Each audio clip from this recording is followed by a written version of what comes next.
recording. Hi, everybody. My name is Colin Lamb, aka the Tone Wizard, and welcome to Getting Into Frank Zappa, episode 6. Joining me from Italy, buongiorno, Mr. Christopher Boulet. How you doing? Or is it Boulet? Or it's Boulet, right? It's Boulet. Okay, there we go. How you doing, man? I'm doing very good. Just got done making a bunch of pizzas in the pizza place that I work at. Oh, man, I'm envious of that. And once again, you are coming to us from Italy. Are you in the south of Italy or the north of Italy? Or I'm in the north. I'm very close to Venice. okay. I'm in the city that is called, in America, they know it as Padua. Padua. I actually was in Italy in 2018. It seemed, honestly, with COVID, everything just seems like it was last year because nothing's happened in between. But man, Italy is a place that I'm going to go back to as soon as I fucking can, man. And glad to have you on the show. I just want to thank some of the new subscribers to the channel, everyone who's joined me most recently, whether you're here for Zappa shit, Ween shit, just me randomly talking about random crap shit, or the Fish Show. Thank you very much for subscribing and continuing to watch. I greatly appreciate it. And let's get right into it here. I've got Chris with me, and he's here to talk about Frank Zappa.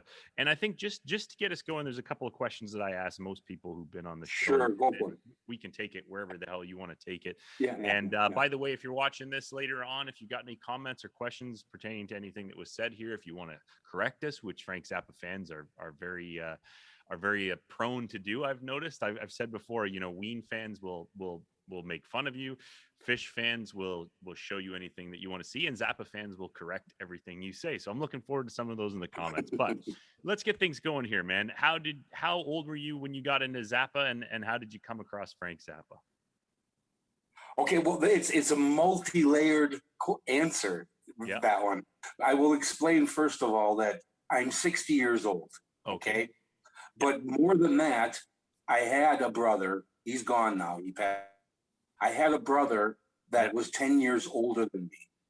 So when I was 6 years old in 1967, because in 1961, when I was 6 years old, my brother was 16. Okay. So when I got into Zappa and when I knew about Zappa are two different things. When I was 6 years old, or maybe even 5 years old, I saw the album cover of Freak Out in our house. Yeah. So that's when I heard of Frank Zappa, when I was 5, 55 years ago. It seems like you remember that moment. So like that album cover, did that kind of, were you kind of like even at that Well, have you ever seen the album cover? Yeah, yes, I have. Yeah. I mean, even still today, it would burn itself into your mind. Yeah. But back then, there's no question. There was no other album cover that looked like that album cover. Yeah, I remember my dad gave me a box of records when I was maybe not much older than that, like all the stuff that he kind of had in the 70s and stuff. And he had the Beach Boys' greatest hits with that. Like, I don't know if you know the one, but they're in pinstripes and they're all carrying a surfing board and there's flowers all over it. And like, he gave me a box of like 40 records and I just saw that one. I was like, that's what I'm listening to now. And like, that was probably the first band that I ever really loved. So definitely a great album, make a big impression. A great album by Brian Wilson is the album Smile. Oh yeah, I've checked that. The lost album of the Beach Boys. Yeah. Well, let's keep her Zappa related. So you saw the album when you were 6, and then you got into it later on as a teenager. Much later.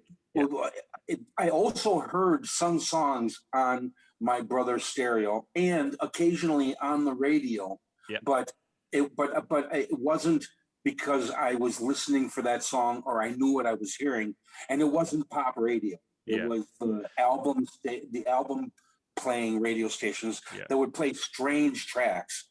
One time when I was going to a party in the north of, near Door County in Wisconsin, in the north of Wisconsin, a person was bringing me there in their car, and on their tape player, they had the song "Let's Make the Water Turn Black" playing.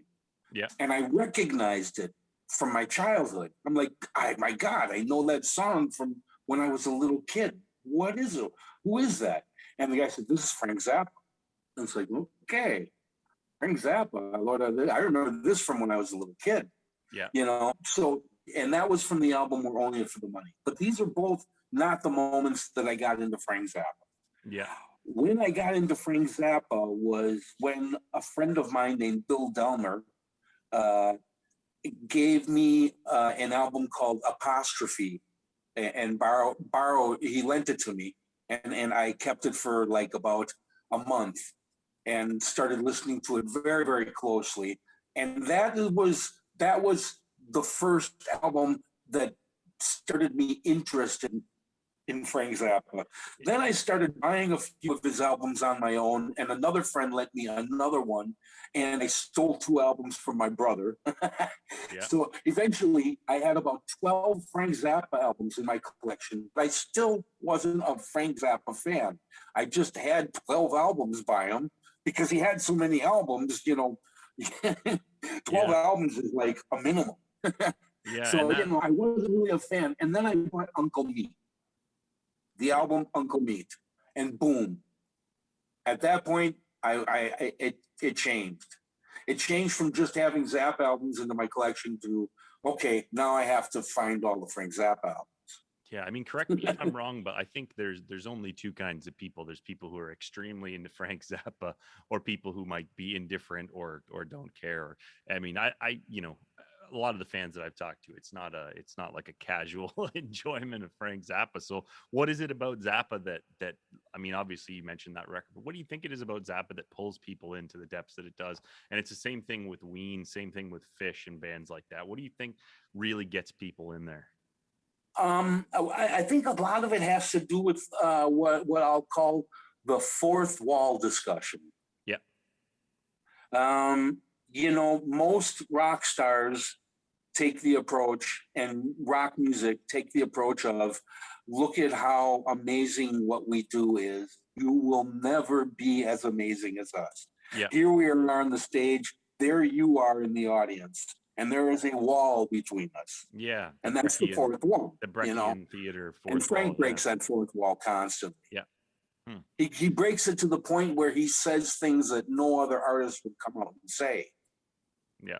And as a result of doing, and during his songs as well. I mean, you'll have a right. dialogue with the listener during the song. That also goes as far as to offending you. Yeah. Offending the listener. He has no problem doing that. And the reason he does that is because sometimes people do need to hear that. Yeah. And usually the way I see it with his albums is I've really never been offended. Yeah. And I think the bottom line is if you're offended, you were supposed to be. Yeah. I can honestly say, I was having a discussion at work with my younger brother. He's about 10 years younger than I am. And this is completely off topic a little bit, but there's a song that came out called Wet Ass Pussy by Cardi B, I think is her name.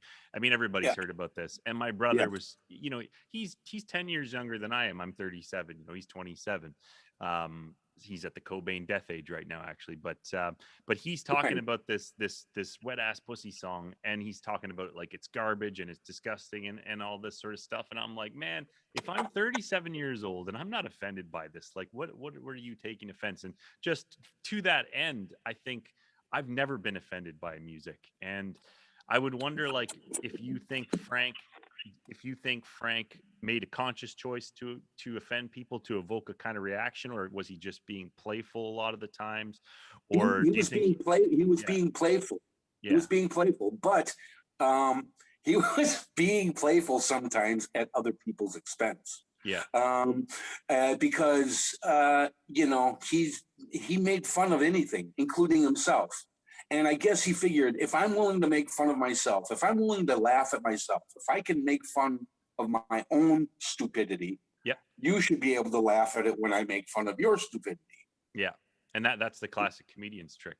That's why, people always say that the best comedians are always self-deprecating or whatever, but you're kind of giving people a little bit of license to laugh at themselves and you and everything. And I think that's an important thing that's gotten lost a lot in comedy, whether it's comedy, any kind of art at all, is people are kind of, they're not really treating it like art anymore, and they're trying to make it less subjective. But anyways, we don't need to get into that, man. Yeah. But having said all of those things, Frank Zappa sometimes was abrasive towards other human beings in real life. Yeah. Yeah. I met him 10 times, and all 10 times he was really sweet to me. He was Yeah. really nice to me. Nice. But I've heard of occasions where he was less than sweet to people. Yeah. So, you know, you can see them on YouTube. You can watch them on YouTube. There are some. I've talked about it in some of the other episodes, and that was kind of like my fresh image of Frank, like going in cold, like having never really given a concerted listen or looking at his music. I just typed in Frank Zappa. Immediately, the first 10 clips on YouTube are him just like giving some poor interview person a really bad day. But I think it goes with the territory, and I think that maybe there's probably a lot of interactions like what you're talking about that weren't filmed, where there was no expectations of him, and he's probably just being a guy and being chill. So yeah. on that note, I'll let you get into it here, but obviously you say you met him a couple of times, so maybe if you can talk about some of the shows that you went to when and how you were able to talk to Frank there. Sure. I'll kind of do them in order because, you know, the first ones are pretty quick. The first time I ever met Zappa, he was on stage and I was in the audience. Yep. It was a sound check, and it was here in Italy. I did not live here in Italy at the time, but I was married with an Italian woman, and I was visiting her family. It was in 1982 in July. Yep. As a matter of fact, it was the 4th of July in 1982. And Frank Zappa was playing at Bologna, Italy, and he was playing at a music expo. And this music expo was happening inside of these big warehouses, and the stage was in the parking lot. So it was this big, huge parking lot where he's doing a sound check at 3:00 in the afternoon on the 4th of July. Yeah. You know, you could cook eggs on the ground. Yeah. And did you go? Did you just went to watch the sound check kind of thing, or you? Oh well, no, I was there for the show. Oh, but I knew that it was going to be the situation where they had to do the sound check in front of people because it's a music expo. So there's people there walking around looking at musical instruments and stuff. And then in the night, there's going to be the show. The sound check is there. You want to see the sound check, you can see it. Yeah. So I had a big sign that I made that said, "Happy 206th birthday, United States of America." Yeah. Okay. And it was a fold out sign. So it was long. And I had another person with me that held up one end of it, and I held up the other end. And I held up the sign during the show, during the sound check. And Frank looked over at the sound at the sign, and he went over to Thomas Nordegg, who is the guy that films everything, and he said, "Get that, get that." And Thomas Nordegg came up to, you know, the edge of the stage and started filming my sign. And Frank Zappa looks at me and he goes, "I'm glad somebody cares." Yeah. And then I said, "I bet you wonder what an American like me is doing in this audience full of Italians." And Frank Zappa said, "Hey, it could be worse. You could be in France." Yeah. and I laughed and I started to walk away from the stage, and he continued to talk to me. He goes, "Hey, trust me, I was just there." And I laughed. I said, "Okay, you know." So Frank Zappa's laughing and talking with me and stuff. And then the show goes on. We see the show. I go home. Yep. Okay. I go back to America, but me and my wife had decided to move to New York. I get to New York. We go to the mall, and the Ticketron at the mall says that Frank Zappa is going to be there in October. I'm like, God, he's like everywhere all the time. I just got done seeing 2 shows in Santa Cruz, California, then 2 shows in Berkeley 4 months later, then a show in Bologna, Italy, and now it's October, and it says Frank Zappa's coming again. I'm like, wow. So I go over and I say, "I want a ticket for the Frank Zappa concert." And she says, "It's not a concert. He's debuting his movie Dub Room Special. It's going to be at the New York at the Ritz, and he's going to be there in person." I go, "Oh, okay. Well, I want, you know, tickets to both shows." And she goes, "Okay, here they are." And so I buy the tickets. Now I go there early again because I want to meet Frank Zappa. And I meet this guy sitting outside, and his name is Eric Buxton. I start talking with this Eric Buxton, and we become big friends because we both like the movie Eraserhead. We talk about Frank Zappa and David Lynch, and we're waiting for Frank Zappa to arrive. And when Frank Zappa arrives, Eric's like, "Hey, Frank," and Frank's like, "Eric, how you doing?" I'm like, "Oh, so Frank knows Eric, okay." And he goes over and he goes, "This is my friend Chris," and he looks at me. I go, "I was the guy that had the sign Happy 4th of July in Bologna, Italy." And he looks at me and goes, "I remember you." He goes, "You made everybody in the group happy because they knew now that somebody in the audience understood the words to the songs. They were really happy to see there was an American in the audience. You brought up the spirits of everybody in the group. I want to shake your hand." Wow. And I'm like, wow. So Frank Zappa wants to shake my hand. Okay. Wow. I think maybe I found the title for this video. Frank Zappa, actually a really nice guy. Something like that. Yeah. Well, it gets weirder. Okay. All right. So now my wife and I live in New York for a while, and we moved back to Santa Cruz eventually. Once we get back to Santa Cruz, it's 1984, and Frank Zappa is putting out like 8 albums a year. And hold on, and more importantly, somewhere Colin Lamb, aka the Tone Wizard, was being born. We can just add that in there. 84. Anyways, go on. Oh, okay. In 84? 84, yeah. Yeah. Okay. My daughter is 85. Ah, right. So next year. Right on. Anyways, I derailed your train of thought there for some selfish attention seeking.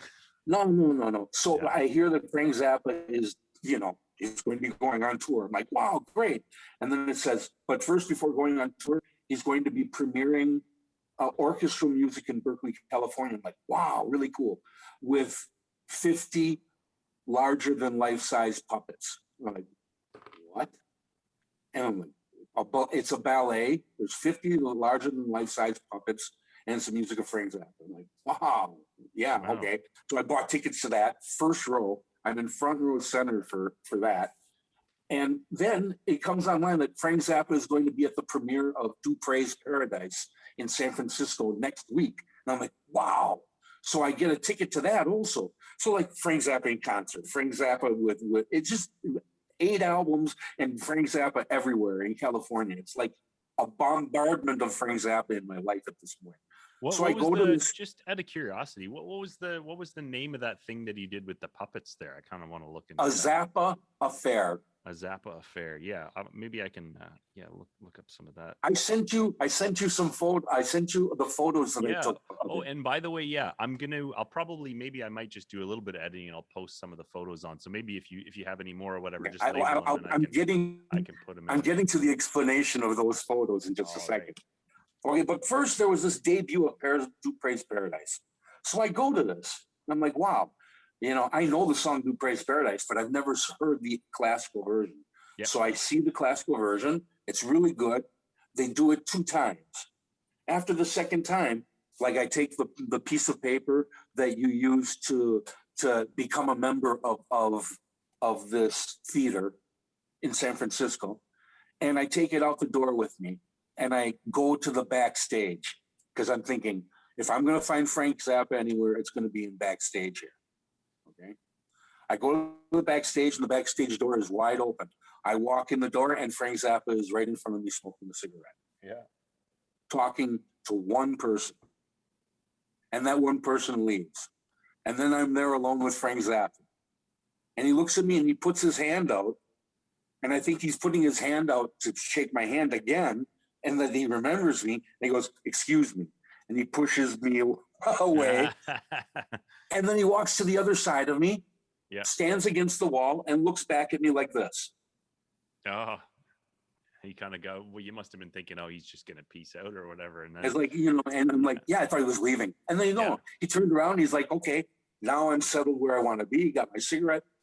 What do you want to talk about? Yeah. And I go, "I'm Chris." He goes, "You're the guy from Italy." And I'm like, "Yes, I am. I'm the guy that had the sign." He goes, "I remember you." Nice. I'm like, wow. I'm like, wow.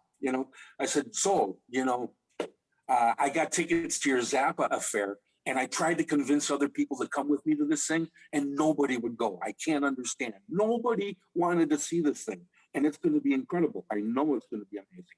And he goes, Chris, you are going to shit. That was his exact phrase to me. Chris, you are going to shit. Yeah. And then at that point, I said, yeah, but I couldn't convince anybody to go. And it was really frustrating. He goes, don't worry. I didn't make it for them, Chris. I made it for you. Oh, that's a very charming. And I was like, wow. Yeah. I'm gonna get some pictures of these puppets up too, man. And what was your impression of the puppet show? What's your comments on that? Oh, it was amazing and really funny. Frank Zappa's sarcastic humor. It was a ballet designed by Frank Zappa. Yeah. So the puppets are doing weird things. There's the song Sinister Footwear about people that buy really ugly shoes that hurt your feet, but because they're fashionable, everybody has to buy them. Yeah. And they destroy the feet of all of the people in America. Yeah, and I wasn't distracted by the way I had to see pictures of these puppets when you said that. I just had to find it. Right. And I'll get a couple in there. So that was around 84, you're saying, right? Yeah, that was in I'm sorry, I think it was May of '84 that the Zappa affair took place. It might have been June, but the Dupre's Paradise was earlier. It was like March or April. And he also at the same time was doing a lecture, which parts of that lecture ended up in a video called The Video from Hell. You can see some parts of that lecture. And I was at that also. And then at the Zappa affair, I watched the show, and because I had a special ticket, I was one of the people that could meet Zappa after the show. Yeah. Okay. So me and my wife go to this place where you can meet Zappa. And there was like about 100 or 200 other people that could meet Zappa. Maybe it was less. Maybe it was 50 to 100. But anyways, it was a fairly large crowd. And they cornered him. They put him in this corner of it where there was a cement stairwell that went up behind him. And him and his bodyguard, bald-headed John Smothers, were stuck there in this little corner. Yeah. Okay. And I, instead of pushing with all of those people, I anticipated what was going to happen. And I went up on the stairs. So I was directly behind him. Yeah. Like I could touch him, Yeah, I could touch him. You sent me a photo of that from that vantage point, right? Yeah. And I'll clip that in here for sure. My wife was taking photos. In one of the photos, you can see some hair right close to the thing with this type of a hat on. And that's me. And then there's a photo. Everybody had albums in their hands. As Frank, can you sign my albums? Yep. Frank, can you sign my breast? Frank, can you sign? Can you shake my children's hand? Frank, can you heal this leper, Frank? and everybody's saying, Frank, can you? Frank, can you? Frank, can you? And he's going, yeah, sure, Frank, yeah, sure. And he has a pen in his hand. He's writing at the table. He's writing, signing and signing. And then I told my wife, I said, give me the camera. She gave me the camera. And I went to, Frank, can you give me the finger? And he's like, gladly. Yeah. And that's in the photo that we're going to share too, I think. Right, so, exactly. Right on, man. Shit, that's some good stuff. And now what's your reflection on that era, Frank, the sort of mid 80s or whatever? Like in the last 5 minutes of you saying he's done a lecture, a puppet show, some orchestral music, like that must have been a good era for him. It was a very productive era. And surprisingly enough, that live band is one of my least favorite live bands. Yeah, who would have been in that band at that time? Like, that was the Alan Zavad as keyboardist band. It's Chad Wackerman, and he's playing an electronic drum set that I don't care that much for. Also. Yeah, I've never been a fan of that big Scott snare. That was on bass, and Ike Willis and Ray White are both there, so there's a really good vocal lineup, and there are some great songs that I love from that period. I don't want to badmouth the period. I'm just saying, on a scale of 1 to 10, if all of the concerts, tours that I saw were a 10, the 84s were a 9. Okay, yeah. I mean, and don't worry about bad mouthing. I mean, it's important to have an honest opinion. Like I'm a Ween fan, and I've talked about some of their stuff that I'm not a big fan of, and that's part of being a fan. Nobody's gonna. I mean, people do question your fandom. It gets kind of weird at that stage, but I wouldn't worry about that. So I in really terms, love the instrumental stuff more than the vocal stuff. And the 1984 band, he warned yeah, me when I talked to him yeah, before that. He said, "This is a vocal tour." yeah, And I'm like, "Oh, okay." It's like the vocal. The vocal tours mean that there's going to be a lot of funny stuff. You're going to yeah, have a lot of people around you in the audience laughing their asses off because they never heard the song before. yeah. But if you've heard the song before, you're not going to laugh at Bobby Brown if you've heard it 100 times. Yeah, yeah. You Would know, you say I actually just I've watched it now about two times through just because like there's not much to do. Obviously, we're still in a lockdown here in Canada, and I've watched the Roxy, the live Roxy footage from the 70s now. I'd probably watched that through like two, maybe definitely two times I've watched that through. And like, I don't know, from my vantage point, it seemed like there's a really good mixture of the band just fucking yeah, absolutely rocking out, and you get yes, good vocal stuff too, and different yeah, vocalists as well. You got Frank, you've got the one of the horn players Napoleon. is singing, and then the keyboardist who's absolutely fucking knocking it out of the park Yeah, there. yeah. It's the oh yeah, yeah, George Duke did not want to sing and said he can't sing. yeah, And Frank Zappa said, "You can sing." And George yeah, Duke said, "I can't sing." And George is like, Frank is like, "I'm gonna, yeah." He's like, I'm gonna get you to sing." And George yeah. is like, "You're never gonna get me to sing." And he And sure then, did. yeah, it Yeah, turned out to be an excellent singer. Frank Zappa knew it. You know, yeah. Frank Zappa was very in, intense in that way. He could see talents in people that they might not have been able to see themselves. Right on, yeah, and I've heard him talk actually quite flat. I think I don't know if it was you that I was talking to on the YouTube video, but some people had said that he kind of trashed the musicians that he worked with when they went on, and other people said that he was very flattering. But what's your thoughts on that? He kind of stayed neutral in general. When you Yeah, would ask, I did an interview with Frank Zappa, and in my interview, I asked him about some of that stuff, and he said, "I'll give them all a B." He said the same thing about orchestras. He goes, yeah, "I think they all did some really interesting stuff after they left me, but I haven't really listened to a lot of it." He goes, one of the things I like them." He said, "I'll tell you the thing I like the most." Instead yeah. of criticizing things, I'll tell you what thing I like the most. He goes, "I liked the two songs that were produced by Arthur Barrow on Ike Willis's first solo album." Okay, well let's back that up. So you did one of the questions that I ask everybody that I talk to about Frank, because it's kind of a touch point because there are so many interviews of him being disgruntled, is, and I ask people, what would you, and it sounds like you had the opportunity to do just this, but I asked people, what would you ask Frank? And I think one guy on, I think it was, it may have been I can't remember who said it on YouTube there, but somebody's like, I wouldn't interview Frank if my life depended on it. So I'll ask you what I guess you did ask Frank, and how did you come to be talking to Frank in an interview sort of setting? Okay. This continues about the part of meeting Frank Zappa.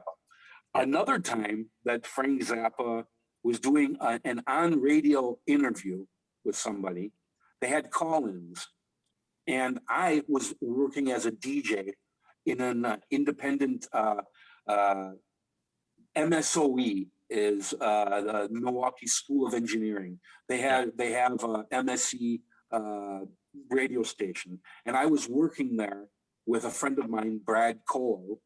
And we were both DJs at the early morning shift. We would start at like 4 in the morning and finish at 7 in the morning. And he asked me to come on, and I tried to play the Zappa albums from beginning to end, including all of the things with swear words, where we would block out the swear word, which was really funny because we did the song by Frank Zappa called Billy the Mountain, which is a 23-minute song that the end of the song is, "A mountain is something you don't want to fuck with. You don't want to fuck with, so don't fuck around." And that's the beginning. It yeah. says the word fuck another 27 times after that. Hmm. So I put the song on the radio with bleeping every don't Yeah. How did you bleep, like, were you guys playing a record at that point, or yeah, it was a record, and how do you there how do was you there was a manly toggle switch. Yeah. There Oh, was a okay. toggle Like a switch cough that you or switch something on like and that. off. Yeah, yeah, right on, man. Right on. And But anyways, I was listening to an interview with Frank Zappa on the radio, and it was a call-in talk show, and I got through the call-in talk show, and yeah. I said, "Hi, this is Chris from Milwaukee. What's your question?" I said, "Hi, Frank, it's me, Chris, the guy from Italy with the sign 4th of July." He goes, "Hey, how's it going, Chris? I have a question for you. If you had religion," and then he asked me something like, I can't remember exactly what he said, but he said something like, "If you had a religious organization and a rich wife that cried a lot on TV, what would you do with all of your money?" Yeah. And I said, and I was taken off guard because I was supposed to be the guy asking a question, but he's asking me a question, and I said, "I buy more TV stations." Yeah. And he laughed. Answer, and then the guy said, "Okay, Chris, do you have a question?" And I said, "Yeah, I wanted to ask Frank if I could do an interview with him on my radio station." Nice. And Frank said, "Well, you have balls, don't you?" And it's like, and he goes, "Yeah." He goes, call 818 Pumpkin and get in touch with Jim Nagel. Yeah. And you can do it." And I said, "Really?" He goes, "Yeah, I'll set it up with you, Chris. No problem." So I called 818 Pumpkin, and I got in touch with Jim Nagel. What is 818 Pumpkin? Is that like the Zappa hotline or something? Like what? That was the Zappa hotline. It might still exist, but it existed through the 80s. Yeah, I'm taking. It started at the beginning of the 80s, like in 83, I think, or 82. Yeah. It might have already been up, but by 84, it was up, and I was calling it lots. And this was now we're talking 88. We're talking, this is an interview after he had already done the 88 shows. Okay. So he knew me very well. We had already spoken quite a few times.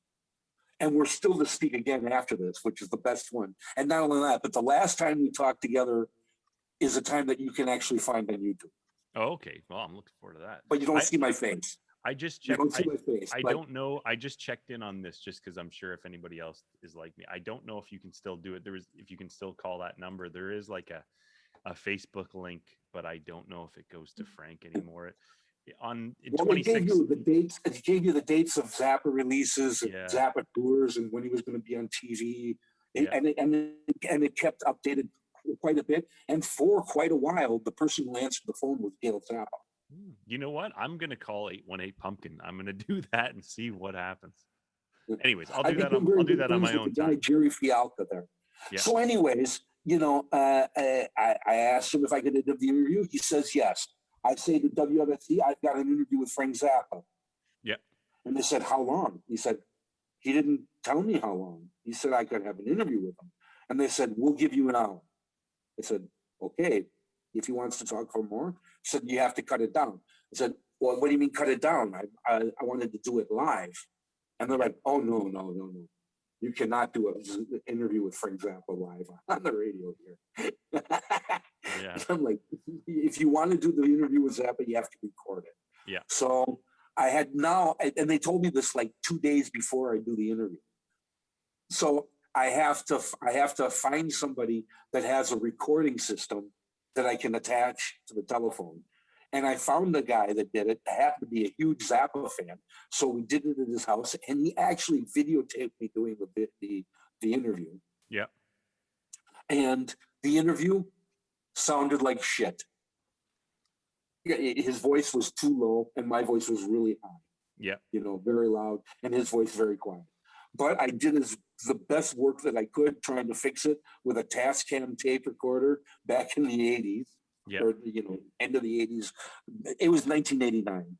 I tried to fix it, but it sounded like crap. Yeah. But during the interview, we had a very, very fun conversation. And one of the things we talked about was his Grammy win, that he had won a Grammy. He won a Grammy for the album Jazz from Hell, which is an instrumental album. And he said that, in his opinion, he didn't think anybody at the Grammys had listened to the album. That they just said, "We have to give this guy a Grammy now. What's the album that he has out right now? Jazz from Hell." Okay, is there a song on the album called Jazz from Hell? Yeah. Yes. What did he? What was that Grammy for? What was it? The best instrumental song. Oh, okay, yeah, there it is, right there. Best instrumental. I guess later on he also got the Lifetime Achievement Award in '97 as well. But Was that he was up against his son? His son was up for a Grammy the same year in the same category. Yeah. Wow. And anyways, he got the award, and he said, I don't think that they gave a shit about me, and I don't think that they listened to the song. And then he said to me, "Did you notice who wins awards on the Grammys?" And I was like, "Well, yeah, the big names that are on the radio at the moment." He goes, "They're all sponsored. Anybody who wins on that thing is their sponsors. It's Pepsi or Toyota, or they're just sponsored by somebody. Always the winner." It's like, so I didn't really expect to win anything because I'm not sponsored by anybody. No. Who would, just random question, who would a good sponsor for Frank Zappa be? Just off the top of your head. Well, I think Hustler would have been a good sponsor. Hustler, yeah. Or what kind of soda do you think would be Frank Zappa? I can see. What's that orange stuff that they over from Europe there? I can't remember. Yeah, I know. Yeah, something like that. Anyways, derailed you again. Some really weird soda that only a few people would like. Yeah, and it melts your teeth out of your face when you drink it. Only not approved. So anyways, we continued with the conversation. Okay, I asked him about his career. We talked about musicians that were in his band, but then we got to a question that I had been waiting to ask him. First of all, I have to go back a second. Do you know about the old rumor, and it's a lie, it never happened, about Frank Zappa and Alice Cooper having a gross out contest? No, I've never heard that, but I'd like to hear. I'd like to hear a little bit of that. I mean, if you could just keep. I'll tell you, but I have to preamble this by saying this is complete bullshit. It never happened. Nothing like it ever happened. The following story never took place. But it plagued Frank Zappa for a good portion of his life. After the rumor came out. This was before Facebook, before the internet. This rumor passed around from person to person, word to mouth, all around the country. And everybody who said that the concert really happened, that it's a true story, they all said they were at the concert. And it didn't matter if they were in New York, Chicago, or California, they were at the concert. The idea is this. Frank Zappa and Alice Cooper had a gross out contest. Yeah. Alice Cooper took a shit on stage, and then Frank Zappa ate it. Oh, that's kind of like the Ozzy Osbourne eating the band. Well, and also the contest that he had with the guy from Motley Crue, where they're Ozzy drank the piss or whatever. Except apparently that actually happened. But so that never happened. But that was two very stoned people, and Frank Zappa, as you know, doesn't do drugs.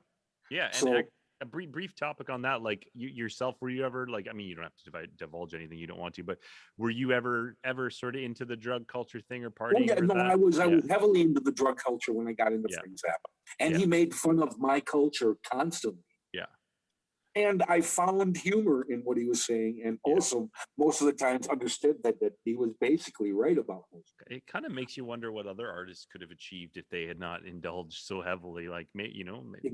Exactly. Maybe Ozzy would be given. Jimi Hendrix. Maybe Ozzy would be given lectures that we'd be listening to, or something like that. But yeah, for sure. Anyway, now here's the end of this. Here's the end of the story. Now I'm on the phone with Frank Zappa. I'm having an interview with him.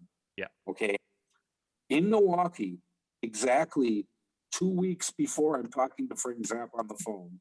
Yeah. A guy came in concert. His name is GG Allin. Yeah. And he is famous for taking his shit on stage and eating it. For sure. And throwing it at people in the audience also. Yeah. In fact, he did that in Milwaukee, and he got arrested for it. The police came and they took him away. And there was a video that was used as evidence. And he went to jail in Milwaukee. He had to come to a courtroom in Milwaukee from Texas. Yeah. He had to come back to Milwaukee for his court hearing, and then he had to stay in jail cell in Milwaukee for like 6 months or something, I think. But Anyways, I'm on the phone with Frank Zappa, and in Frank Zappa's book, the real Frank Zappa book, available on Amazon. He says that the closest he ever came to eating shit was in Holiday Inn in Daytona, Florida. You asked him about eating shit and all that, or did he just offer that? No, well, that's what he said in his book. Yeah. Now on the radio that I'm interviewing him, and they won't put it on the radio if I say any bad words. Yeah.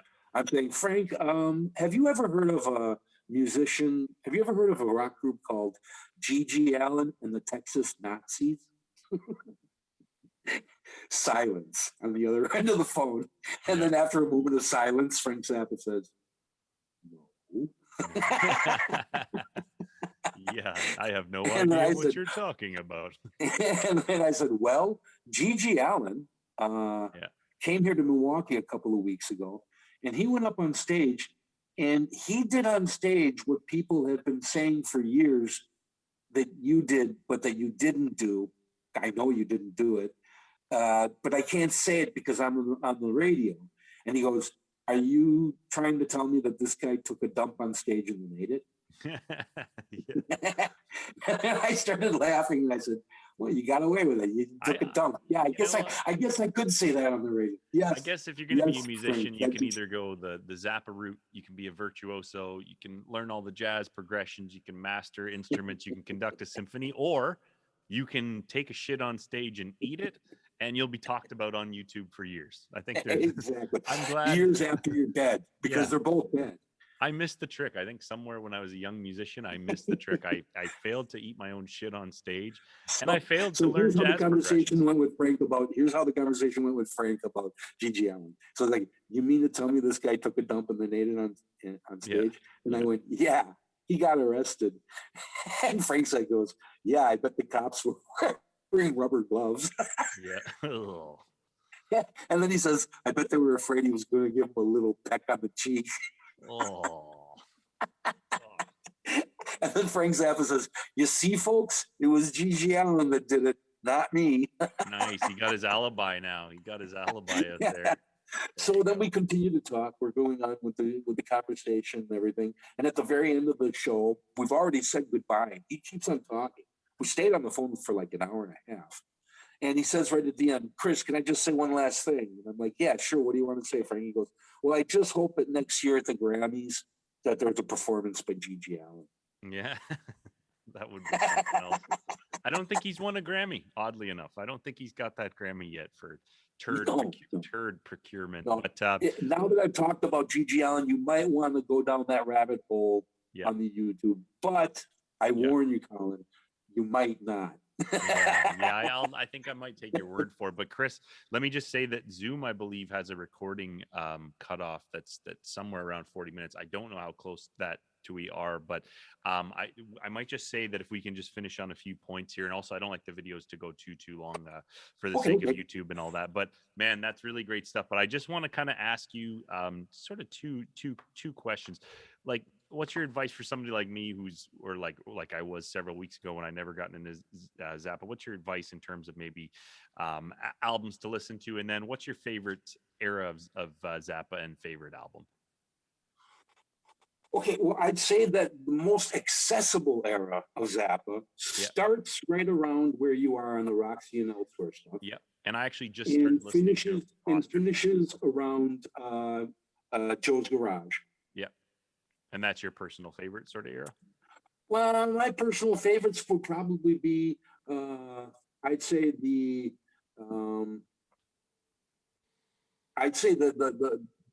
very early period, the first Mother's albums. Yeah. Because of the ingenuity of it. And